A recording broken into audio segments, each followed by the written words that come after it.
Dominic, we're back. We're back. I know. It's So, one of those things where you take a little bit of time away and it doesn't feel like enough, but it was still something. yeah.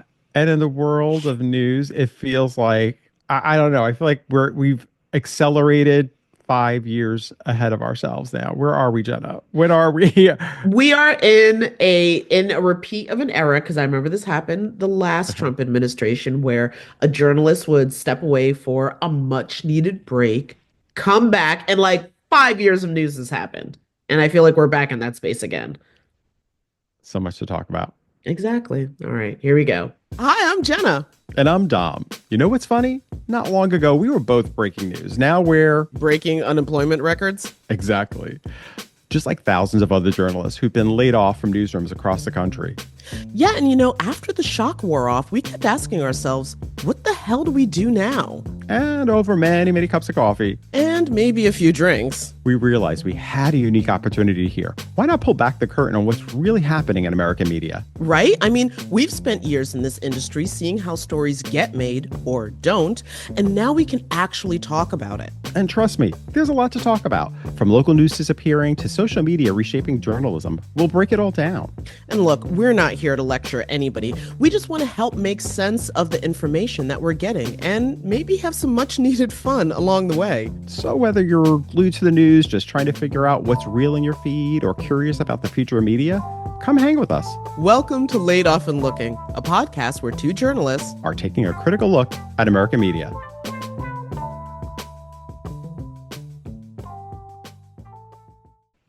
So, Dom, what was the biggest story, let's say, from the past few days that you didn't have to follow, but you were just like, oh my God, what the hell is going on?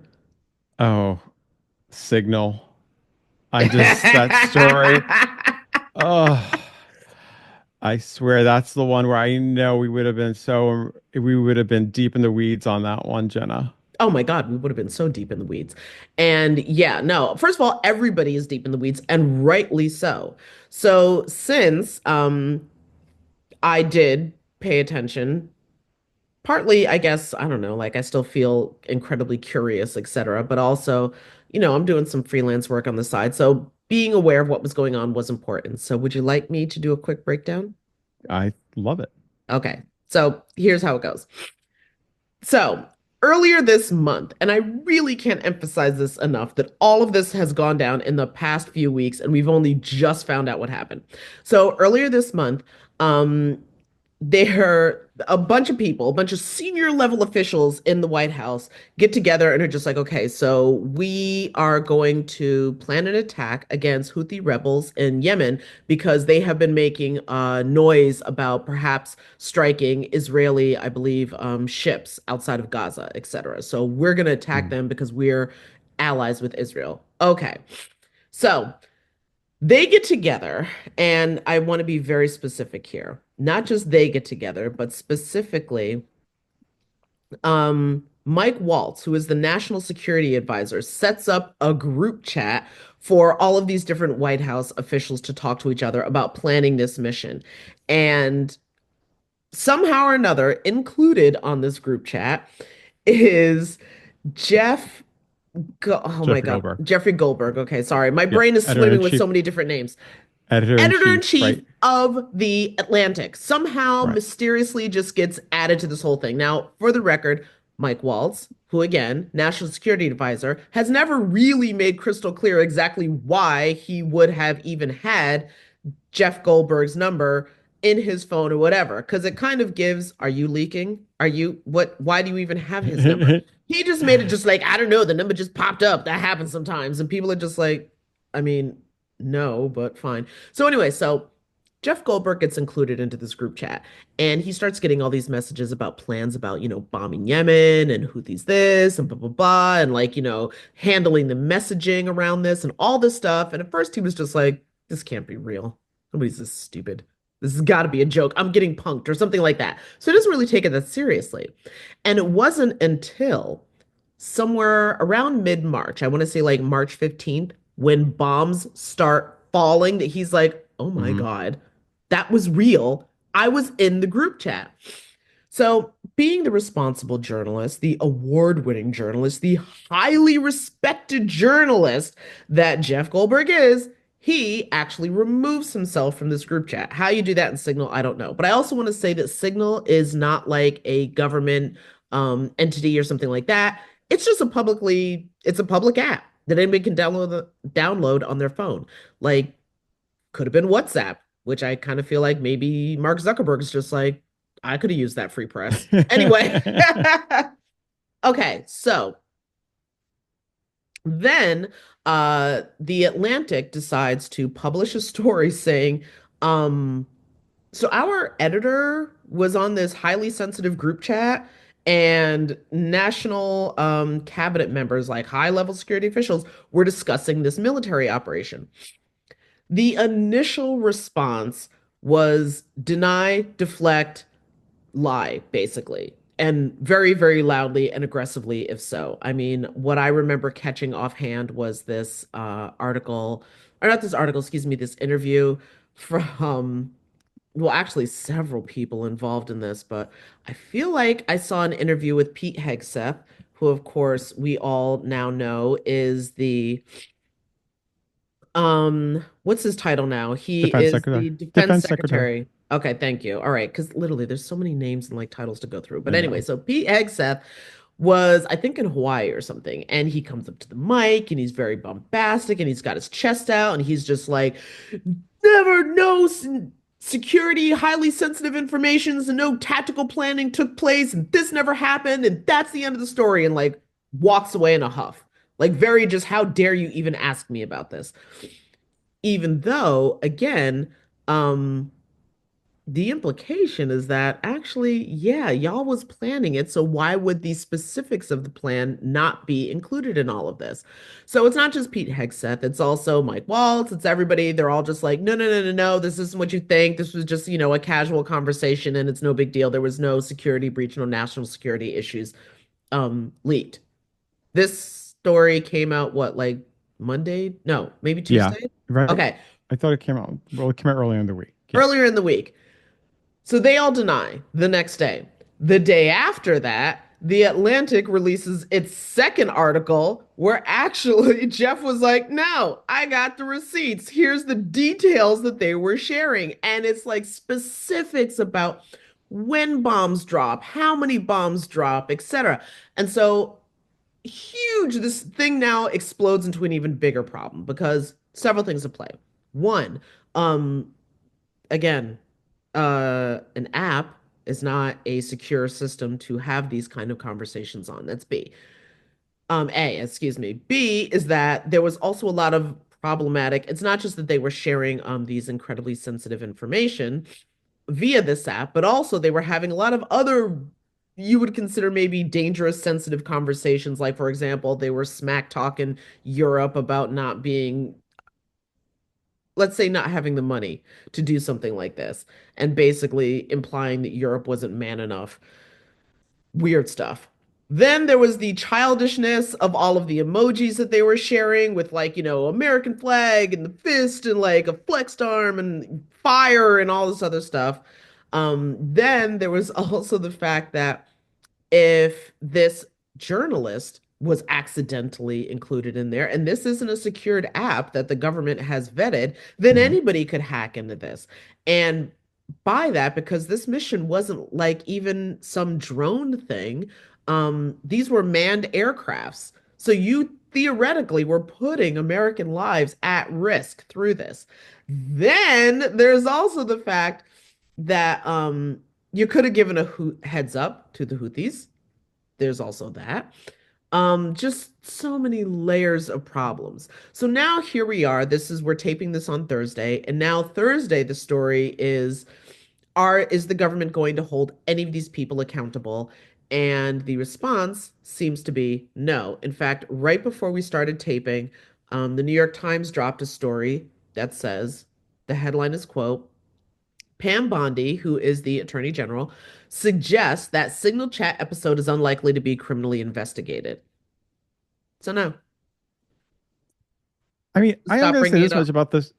What I will say about those chats is, it shows that they're true to character. I mean, everything in their fire emojis, the way that they're speaking, it all to me is definitely, or, just it seems like it's who they are in front of us. Sounds like it's who they are behind the scenes. Probably more of a hot mess, of course, but still, they are a hot mess in front and behind the scenes. So they are who they are. And I think that's the thing that I'm like, okay, y'all are just But like, at the same time, I mean, you and I have had this conversation before several times when we talk about politics, is that at the end of the day, the majority of the voting population of the people who chose to vote, because the mhm, majority of the voting population didn't even bother to show up, but of the people who mhm, chose to vote, the majority put these shows people this. in power. It Yeah. shows this.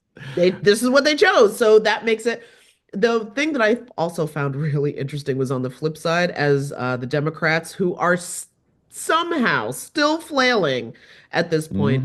Hmm. Now we've got people out here dropping F-bombs to signify their disgust. Apparently Senator Duckworth said what did she say? I think she called Pete Hegseth a effing liar. We also have They are, yeah. Mayor Pete, of all people, who's like the most buttoned up, polite guy in the world, said that this was a major Yeah. fuck up. Like, it just, okay. And I just can't believe this is where we are. We haven't even I reached 100 days, FYI. it's this makes, yeah, this makes 2016, this is 2016 on steroids. This is what It this feels is. like right now. 2024 is 2016 on steroids. Well, So technically the fast pace. 2017, I think. Oh, but Well, only yes, because but the you don't even, election year was the year before, and yes, then, yeah, so it would have you're been right. 2017. But But it makes yes, his first term seems like this is triple that. It's just moving. Even, and I remember back then we had not really seen the news. And when I say the news, I mean like it didn't move as fast.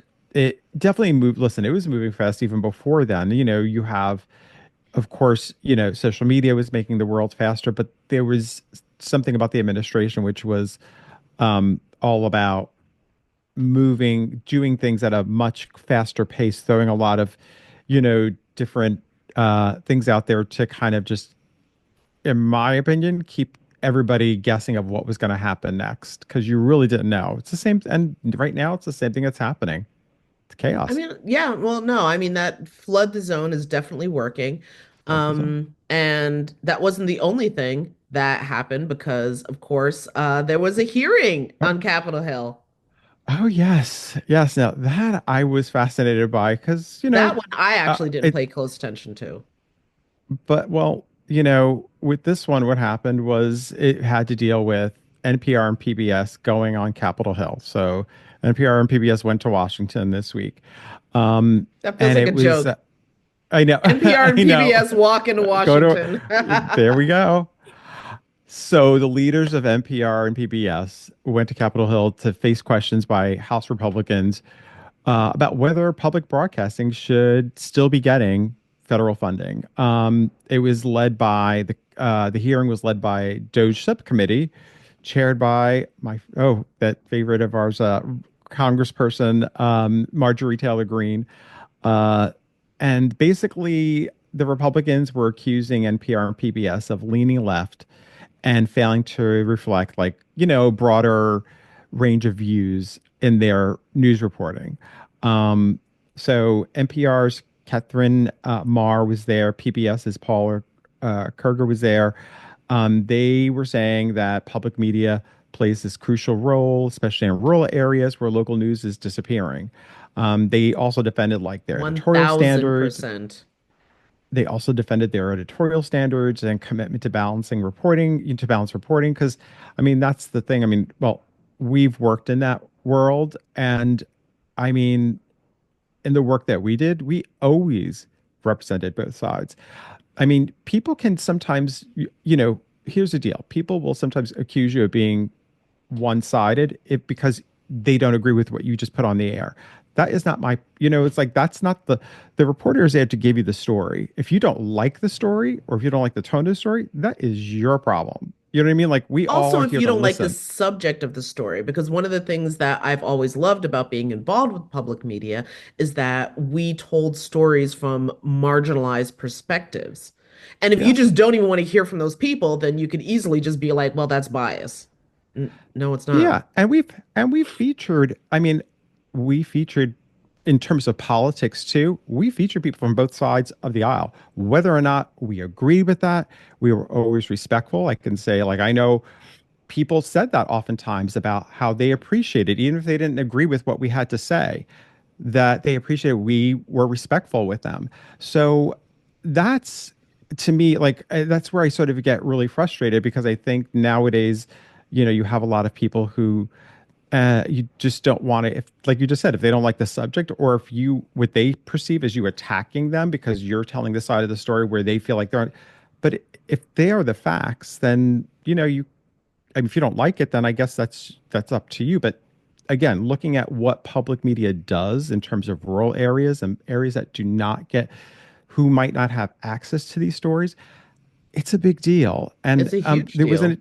an interesting part of the conversation. Now, this one did make social media, and it was interesting. But I do find we've talked about this before. So there was a point where during the questioning, uh, Congressperson James Comer um, was talking to NPR's Catherine Marr, and the moment was it came down to this misunderstanding of the phrase editorial standards. So let's take a listen to that. One of the first things that I did in coming in May was to beef up our editorial standards. I directed my editor-in-chief, who, by the way, Why is NPR even doing editorials?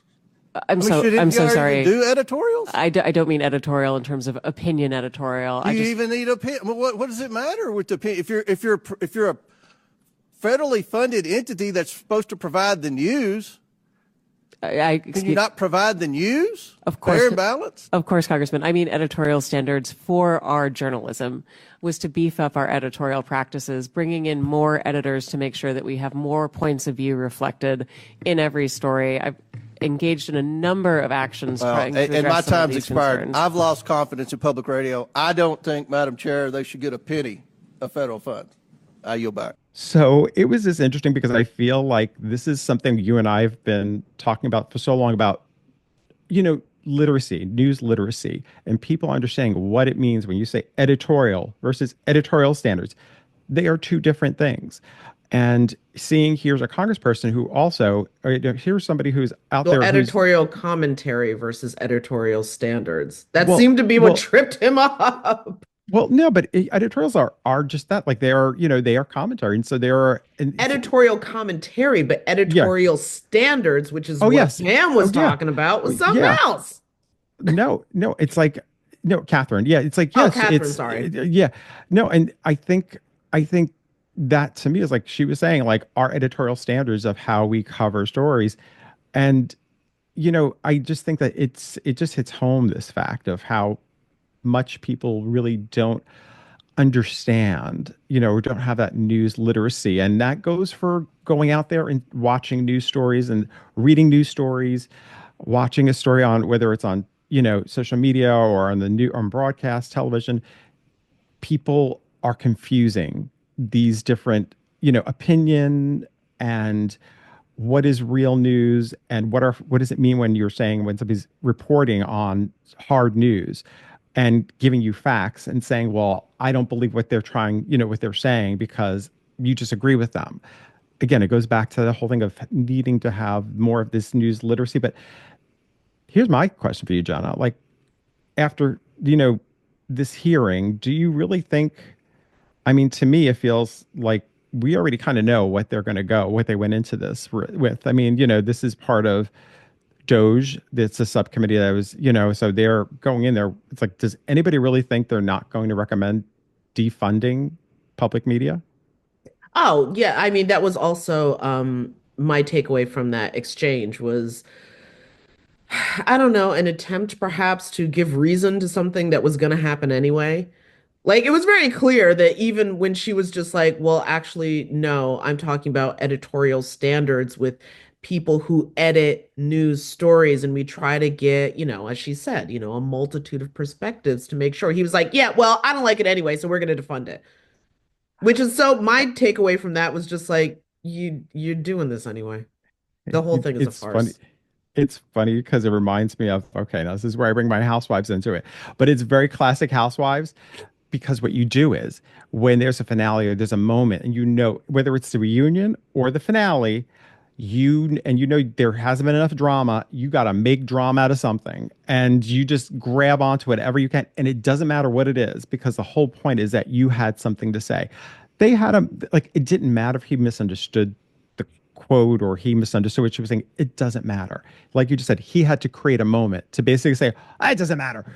I say defund them, which is what he recommended. Is I think we should defund them. It didn't. The fact, this was all just show, and they just wanted to fund public television, which is a real shame. I know that here's a deal. I know people say, well, if you look at it, we've discussed this too, where it's like a big chunk of their funds do not come from, it's like Oh, they're we used to very say that all small the in terms. time in pledge drives.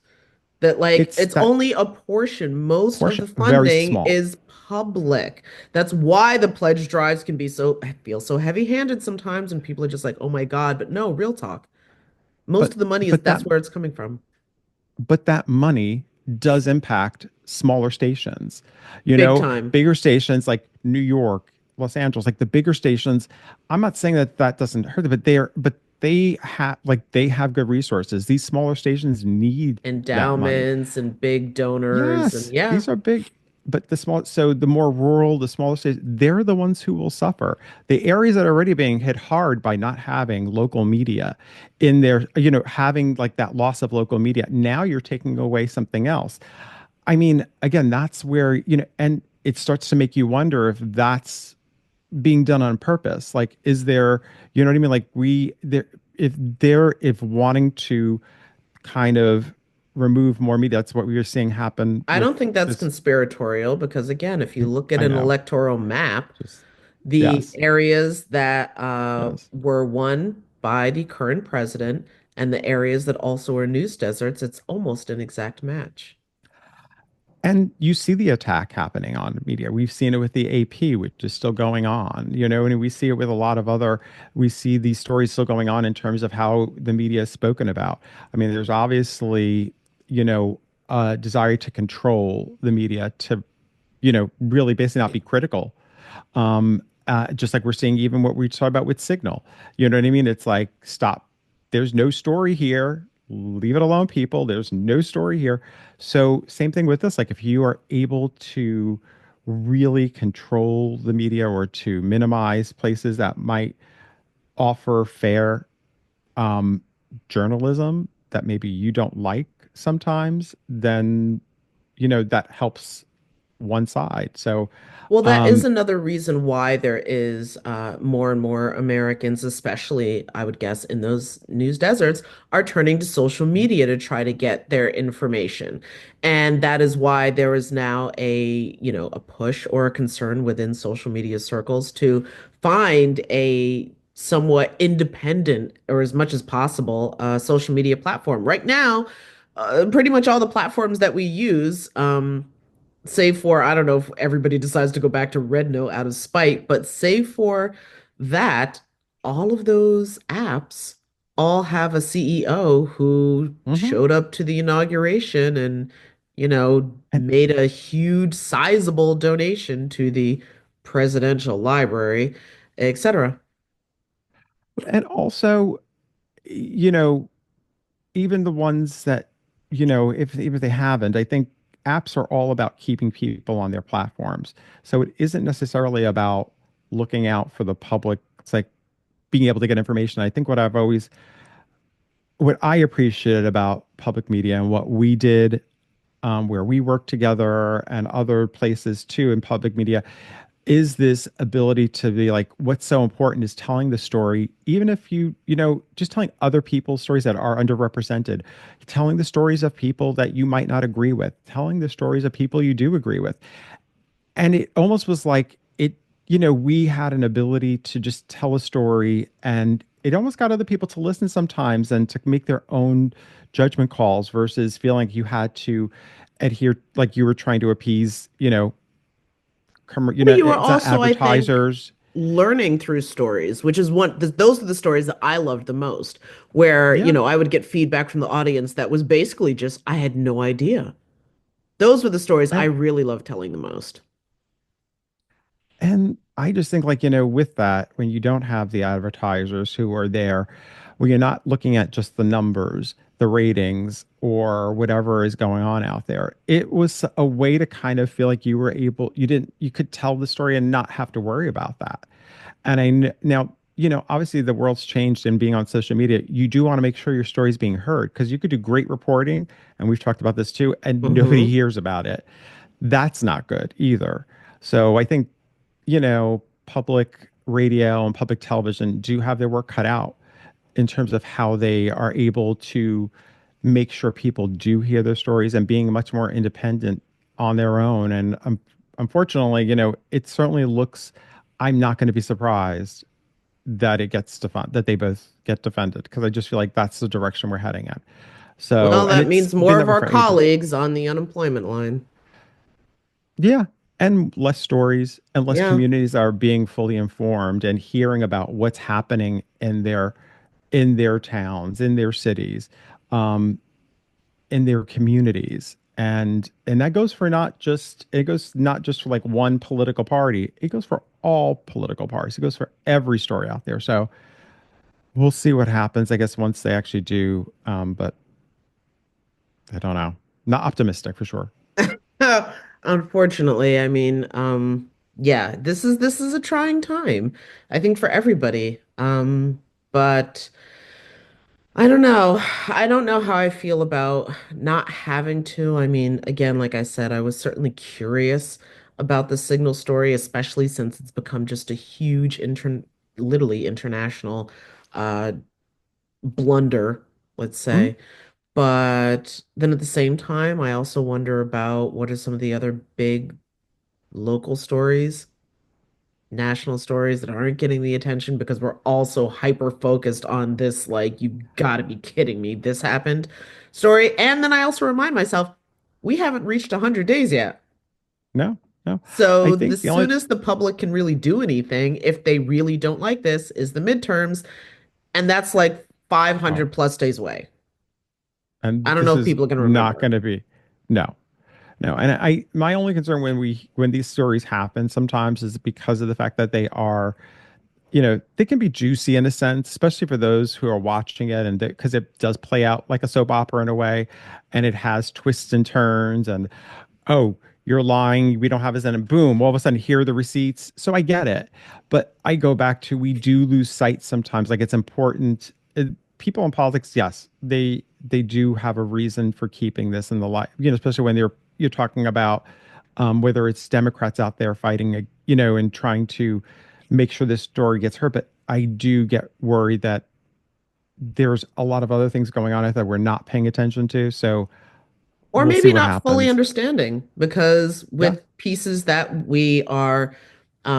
we're putting together, we are gathering all the ingredients. Some of them are the ways that things that might seem innocuous, like popular culture, are actually really, really important to the way that we engage with news, digest the news, and the way that we engage with and discuss culture in general.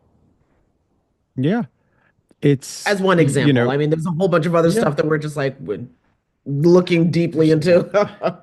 Well, there are lots of things that we've discussed too, just by having our conversations. Sometimes when we're working on stuff and we're like, oh my goodness, this is like we're talking about these other stories that are just kind of like that have a big impact on us and have a big impact on, how culture evolves too and how we speak to one another. But um I'm looking forward to seeing what happens through the next few days over both of, well, definitely we'll see what happens with the Signal story too. But what Well, does have me hopeful, what? I will say as much, that we'll be back next week, Jenna. Yes, we will. With an interview, we're going to have a professional on who's going to be breaking down another aspect of journalism for the audience. And so that's going to be really good because you don't have to just listen to us blather about like, I don't know, man, stuff is weird.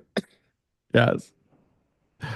All right, Jenna. All right. Well, Well, it thanks was for great joining chatting us with you. again. Yes, always. And we'll see you all next week. Bye, everybody. Laid Off and Looking is an independent podcast conceived of and created by Jenna Flanagan and Dominic Camia. Music provided by Jake Howitt. Research by Laura Rothenbucker. You can watch and follow us on YouTube. Or you can listen and follow us wherever you get your podcasts.